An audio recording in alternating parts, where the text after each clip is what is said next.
la città, l'enorme, stupefacente corpo grigio della città, cari miei, cari tutti che sperate di sopravviverle.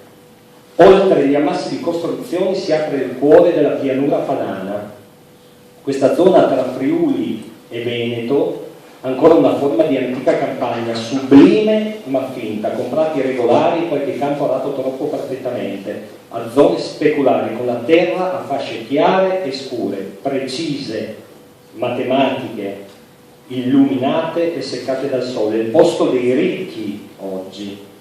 Gli imprenditori friulani, veneti, lombardi, piemontesi, dopo essere stati per 2 decenni in Cina, paesi dell'est, Spagna, Brasile, in luoghi che credevano paradisi economici e fiscali, dopo la vergognosa fuga, l'unica diaspora di miliardari che l'umanità abbia mai conosciuto, senza minima vergogna sono tornati a lavorare e vivere e riprodursi e morire qui, nelle case coloniche ottocentesche, nelle ville venete recuperate, nei borghi antichi, posti ai lati delle zone industriali anch'esse, recuperate all'ultimo. Non sono tornati certo per memoria o affetto, ma per distinguersi. Fingono magnanimità verso la nazione, dopo averla distrutta e abbandonata, tornano da assurdi salvatori. Il popolo, i poveri vogliono ancora il lavoro, la fretta, l'accumulo, spendere, comprare.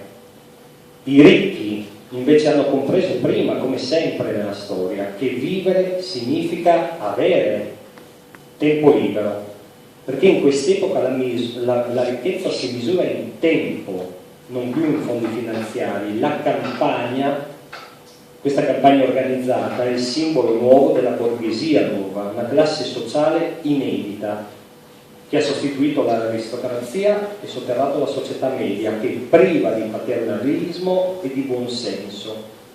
Una elite di arricchiti in una sola generazione che tenta con il ritorno in Italia e soprattutto alla terra di darsi un volto, un aspetto, una credibilità, un equilibrio, tuttavia irraggiungibili.